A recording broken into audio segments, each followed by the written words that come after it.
Welcome to the orientation for potential applicants to the competition for preparation of special education, early intervention, and related services leadership personnel, funded by the Office of Special Education Programs in the Office of Special Education and Rehabilitative Services in the U.S. Department of Education.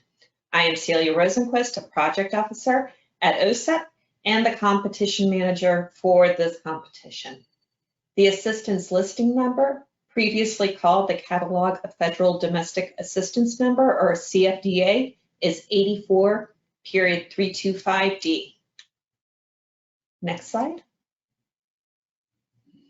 I would like to go over some caveats before we begin this webinar.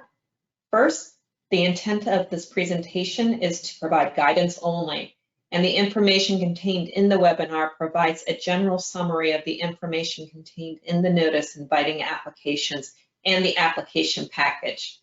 Therefore, it's important that all prospective applicants read the entire notice, application package, and any additional relevant information. In addition, applicants are encouraged to listen to a general webinar entitled Applying for Office of Special Education Programs Discretionary Grants for an orientation to the overall process. That webinar can be found at osepideals@work.org, which is the same location that houses the link to this recording. Next slide.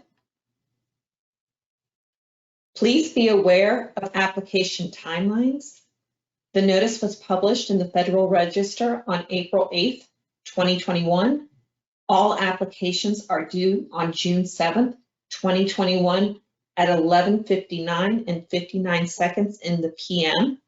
Note that this is Eastern time, and applicants should determine what that time would be in your time zone accordingly. We will discuss the implications of a late submission later in the webinar. Next slide. The application package available in grants.gov contains the most comprehensive information on how to apply. In it, you will find a Dear Applicant letter from Larry Wexler, the director of OSEP's Research to Practice Division. You will also find the notice inviting applications, or the NIA, that has important information about the grants.gov system submission procedures. The package also contains the detailed selection criteria that will be used to judge the quality of the applications, as well as general information in all required forms. Please read the application package carefully. Next slide. In the next section, I'll go over the purpose of the Personnel Development Program and 325D priorities, eligible applicants, number of anticipated awards, and funding levels. Next slide. The purpose of the Personnel Development to Improve Services and Results for Children with Disabilities program are to 1, help address state-identified needs for personnel preparation in special education, early intervention, related services, and regular education to work with children, including infants and toddlers with disabilities. And 2, to ensure that those personnel have the necessary skills and knowledge derived from practices that have been determined through scientifically based research and experience to be successful in serving those children. Next slide. Applicants must address one of the absolute priorities. I'll go over each absolute priority in more detail next. There are also 2 competitive preference priorities within absolute priorities 1 and 2. For both absolute priorities, awards are to support existing doctoral programs, and scholars completing the program must earn a doctorate. Although grant funds cannot be used to develop a doctoral program, applicants can propose to develop a new program component or add to an existing program. Applicants can also submit separate applications under priority 1 and 2. Next slide. To meet absolute priority 1, the applicant must propose supporting an existing doctoral program that prepares special education, early intervention, or related services leadership personnel. Applicants under this priority are preparing scholars who can serve in leadership positions in institutes of higher ed. Please note, clinical doctoral degrees in related services, such as a Doctor of Audiology degree, are not included in this priority. These type of preparation programs are eligible to apply for funding under 84325K, the preparation of interdisciplinary personnel. Next slide. To meet absolute priority 2, an applicant must propose supporting an existing doctoral program that prepares special education or early intervention administrators.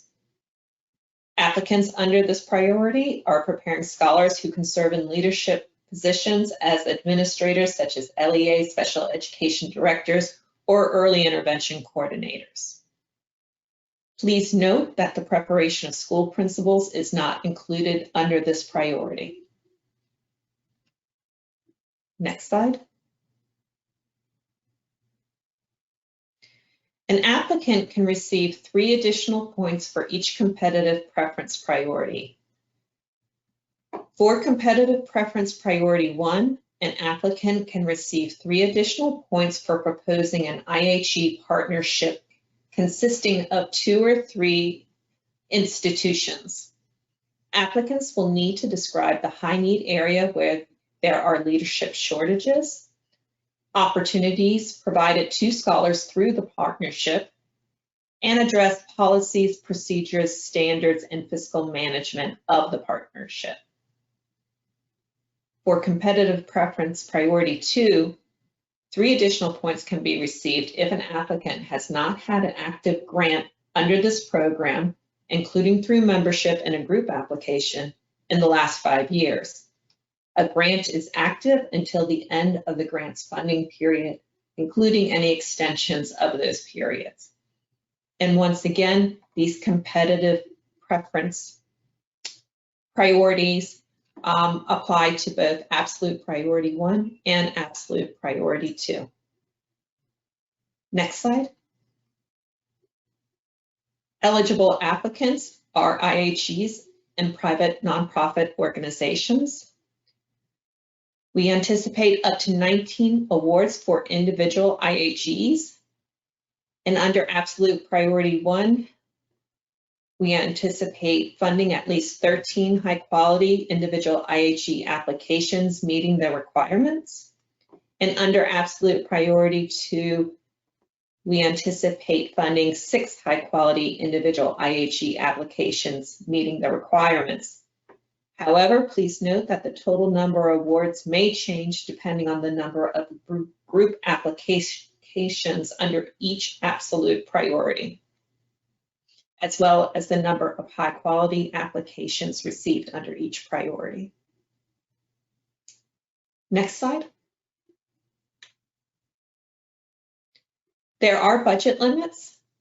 For a single budget period of 12 months, awards cannot exceed, for an individual IHE, $250,000.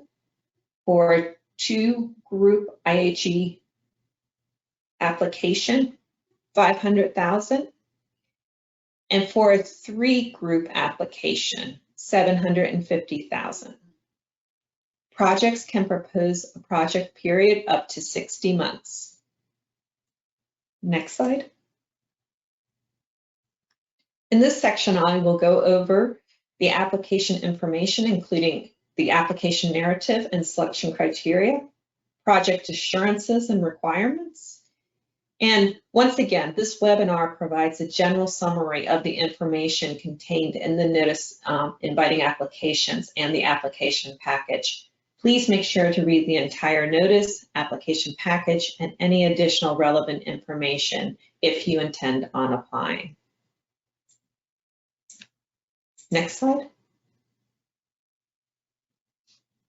The notice lays out sections of the application narrative and the selection criteria. And these sections are significance, quality of project services, quality of the project evaluation, and quality of the management plan and adequacy of resources. Next slide.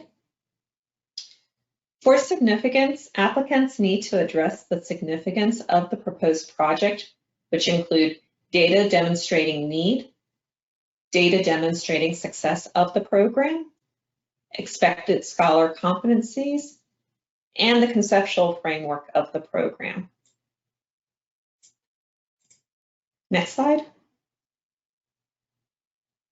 For quality of project services, applicants must address how high-quality scholars will be recruited and retained, including those from traditionally underrepresented groups, how the project is designed to promote the competencies needed by leadership personnel, how the components of the project prepare scholars to improve child outcomes in different settings, how scholars will be mentored, and how the project will promote scholars' knowledge of strategies and approaches in attracting, preparing, and retaining future educators. Next slide. For project evaluation, applicants must address how the project will evaluate whether the stated goals and objectives of the project have been met, including both project and scholar outcomes. Describe the evaluation methodologies that will be employed, how data will be used on an ongoing basis, and ensure the evaluation results are reported in the annual and final reports. Next slide. You will see that in the section criteria that applicants should address as part of the narrative or other components of the application, such as the budget justification, the qualifications of key personnel, the management plan, time commitments of key personnel, and the adequacy of resources and the proposed budget. Next slide. As part of the process of making funding recommendations, external reviewers will judge the quality of the application using selection criteria for each section of the narrative. Each application can receive up to a total of 100 points, with significance receiving up to 10 points, quality of project services up to 45 points, project evaluation up to 25 points, and quality of management plan and adequacy of resources up to 20 points. The application package contains information on the sub-criteria within each selection criteria, and applicants are strongly encouraged to read those carefully when preparing the application narrative. As a reminder, an additional 6 points can be received if responding to one or both of the competitive preference priorities. Next slide.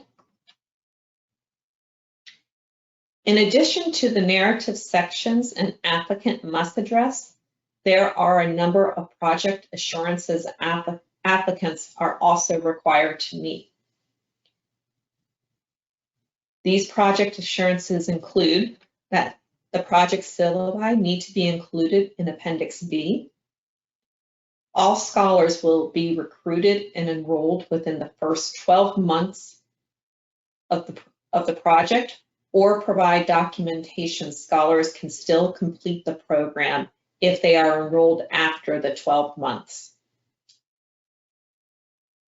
Recruitment efforts will target a diverse range of scholars. Scholars must be informed of service obligation requirements and sign pre-scholarship agreements and exit agreements.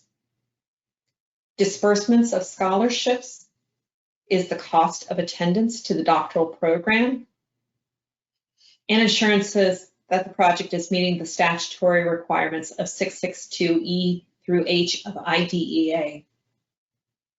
Next slide.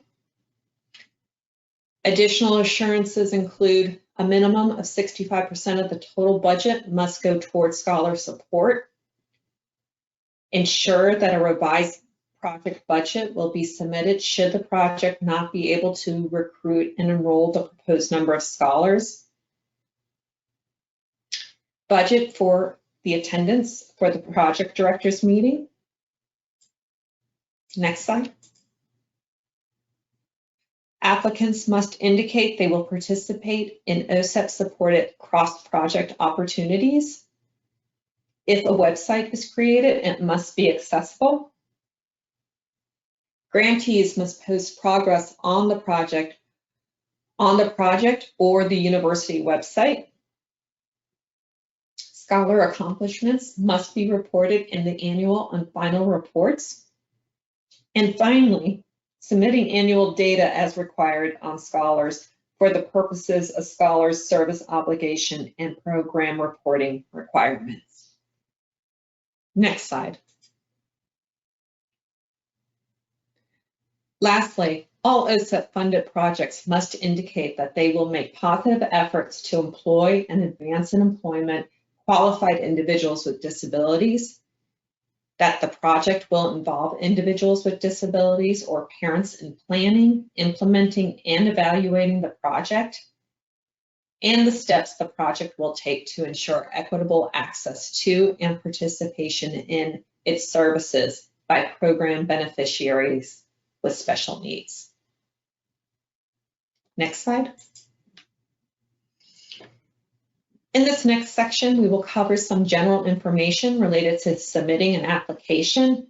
Once again, please refer to the notice for additional information. Next slide. Please note that applications must be submitted electronically in the grants.gov system. If there are reasons why an applicant cannot submit using grants.gov, the applicant must follow the information contained in the application package. Applications cannot be submitted by email, and they must be submitted prior to the deadline of 11:59 on June 7th. We strongly encourage applicants to submit all narratives and attachments in PDF, read-only, non-modifiable format. Next slide. In order to make sure that the application is submitted on time and correctly, please register as early as possible in grants.gov and start the application process. Do not wait until you have the application ready to register. Grants.gov will create a workspace for applicants to submit the pieces of the application over time. If you're already registered in the system for award management, make sure that your registration is current. We also recommend you submit early, a day or more in advance if possible. Should there be any problems with the grants.gov system, submitting early will allow you time to correct the problem and resubmit before the deadline. Verify that the submission is okay. Grants.gov will send applicants notification that the submission was on time and validated, so applicants should make sure that they receive that confirmation and not assume that the submission was okay. Next slide. Here are some additional tips for submitting an application. Pay attention to the maximum funding levels for the grant as contained in the notice. Awards will not be made for amounts higher than the published amounts. Following the recommended organization, page limits, spacing, and font sizes to facilitate the application review process. And applicants should strongly consider following that recommendation. PDF files make it easier for the system to put together different parts of the application into one application that reviewers can more easily read and follow. The grants.gov submission procedures and tips for applicants found in Section B of the application package can be extremely helpful for submitting the application in grants.gov. Next slide. There are 3 reasons why an application may not be eligible. First, if an application is submitted more than once and validated more than once, the last application submitted will be considered, and previous applications will be considered duplicates and therefore ineligible. Second, all applications received after the published deadline will not be eligible for funding.